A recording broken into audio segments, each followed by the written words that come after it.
Pessoal, mais um vídeo no canal Vene Casagrande, um vídeo importantíssimo de pós-jogo. Que vitória do Flamengo para cima do Fluminense. Vitória extremamente importante, tendo em vista que o Flamengo, com esse resultado, continua na liderança, mantém a liderança, chega aos 24 pontos, se afasta um pouco do Botafogo, que perdeu para o Criciúma. Até a gravação desse vídeo aqui, o Bahia estava vencendo o seu jogo, o Cruzeiro, o Atlético Paranaense também estava vencendo. Então foi uma vitória extremamente maiúscula do Flamengo para cima do Fluminense. E, além do mais, afunda ainda mais o rival Fluminense lá na crise. Agora, se o Diniz já balançava, eu não duvido nada ele ser demitido. Nós vamos falar sobre esse jogo, o que aconteceu nesse jogo. Vamos falar também sobre o assunto estádio próprio, porque teve novidades nesse domingo pela manhã. A gente falará sobre isso também. Uma vitória extremamente importante do Flamengo, muita alegria, muita festa dos torcedores presentes no Maracanã, dos torcedores rubro-negros, né? Porque, novamente, os tricolores não marcaram presença em bom número, muito pelo contrário, o setor sul, o setor destinado aos tricolores, nem sequer esgotou. Isso tudo e muito mais no vídeo de agora, mas antes gostaria de pedir para você se inscrever no canal, dar o like no vídeo, ativar a notificação e também compartilhar o vídeo com os amigos, com as amigas e fazer o canal Vene Casagrande crescer cada vez mais. Conto com a sua colaboração, qualquer ajuda será super bem-vinda. Tem o Pix aí na descrição se quiser colaborar de maneira financeira. Vamos falar sobre o estádio próprio? É isso mesmo.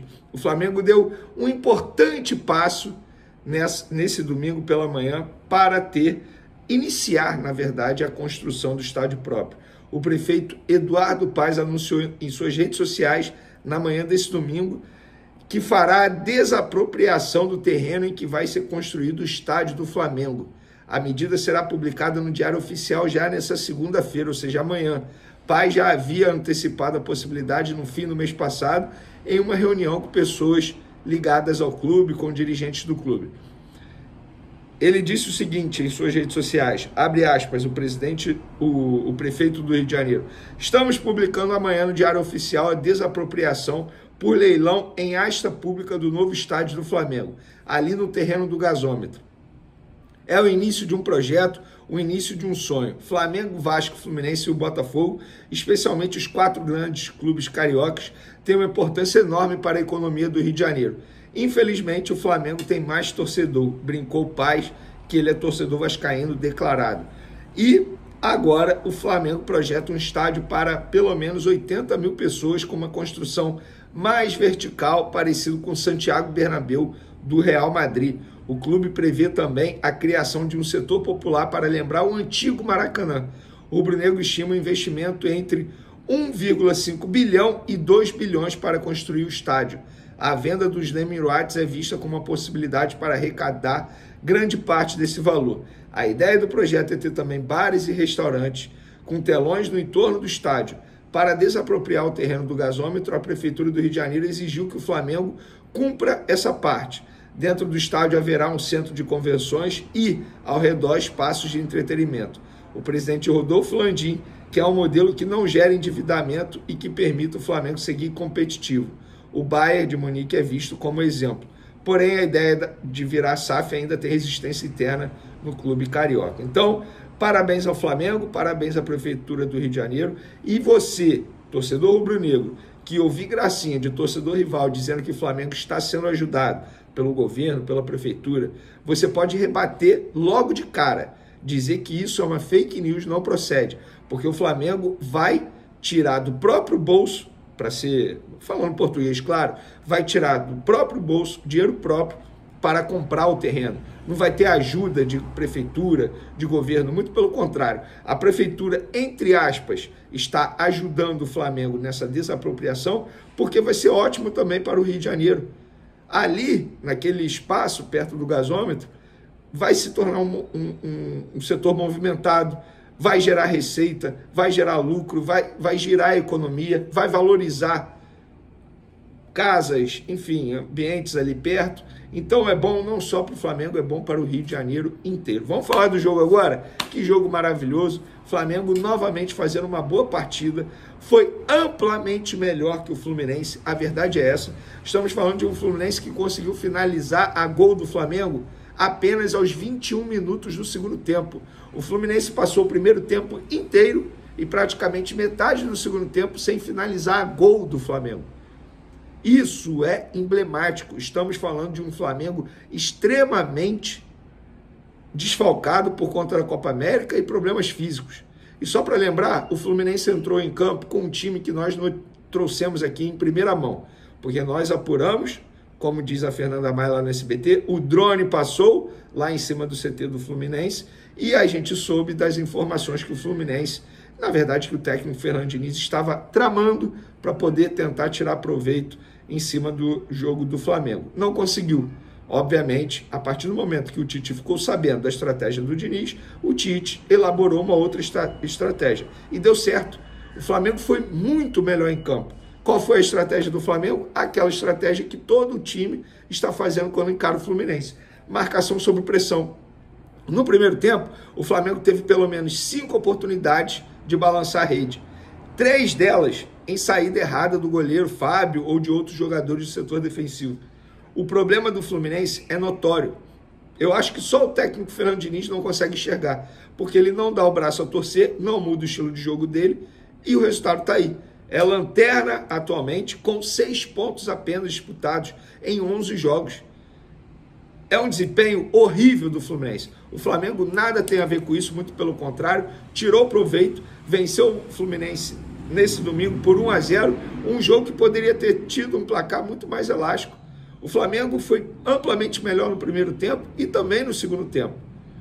Para mim, o único destaque negativo do Flamengo, e assim, eu falo isso lamentando bastante, mas o Bruno Henrique não consegue fazer uma boa exibição há muito tempo. Tudo bem que o pênalti do Fluminense para o Flamengo foi em cima de uma falta nele. Por quê?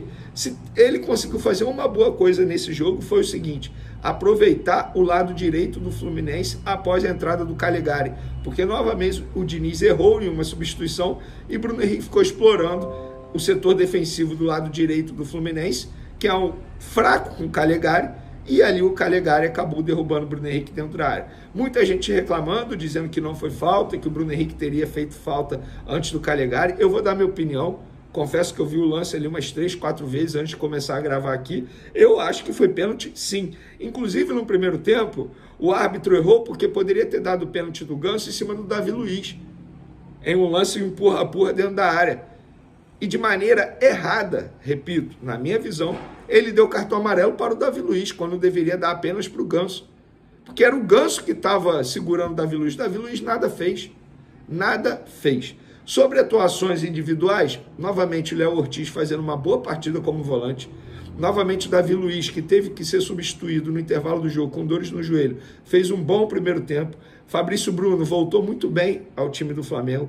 Ayrton Lucas, embora tenha feito uma partida melhor que a última, mas pode render mais do que ele rendeu hoje. Achei o Lohan displicente, em certos momentos fominha, poderia ter passado a bola, que poderia ter criado chances melhores, mas ao menos mostrou vontade, personalidade, correndo atrás da bola. Palmas para o Wesley, mais uma grande partida do Wesley, fez um bom jogo novamente, tem que valorizar a atuação do jovem lateral direito, que recentemente passou por muitas críticas por grande parte da torcida do Flamengo.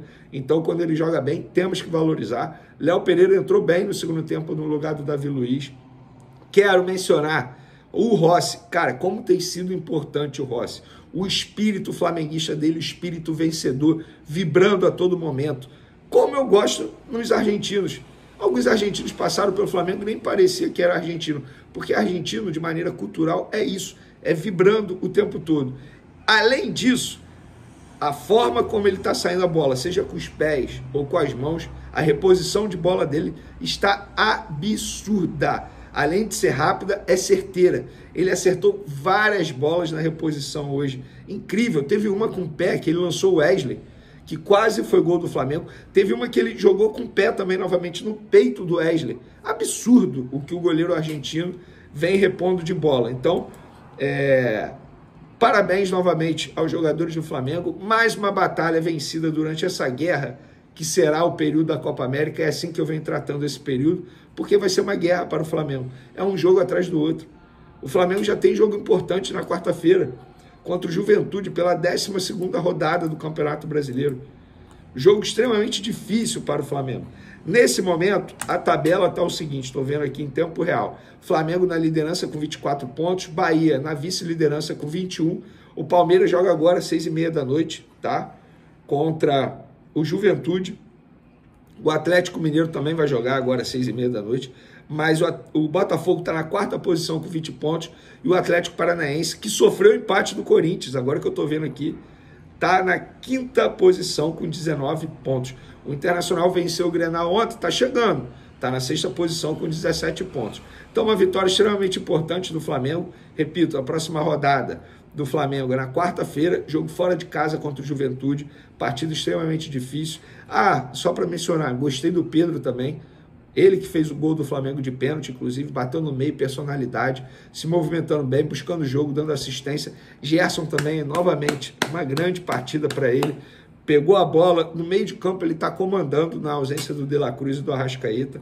Então, mais um grande jogo do Flamengo aí na base da guerra, na base da garra, da raça, os jogadores vibrando bastante. A torcida do Flamengo marcando presença em ótimo número, porque de número, vamos lá, 57.098 pessoas presentes hoje no Maracanã. A grande maioria, torcedora do Flamengo. O Fluminense não esgotou o setor sul, gente. É vergonhoso o que o torcedor do Fluminense vem fazendo em 2024.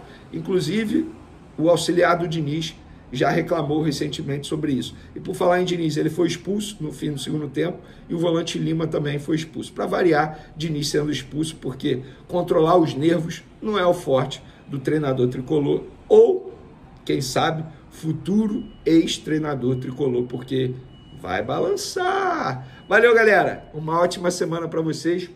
Beijão, forte abraço. Fui!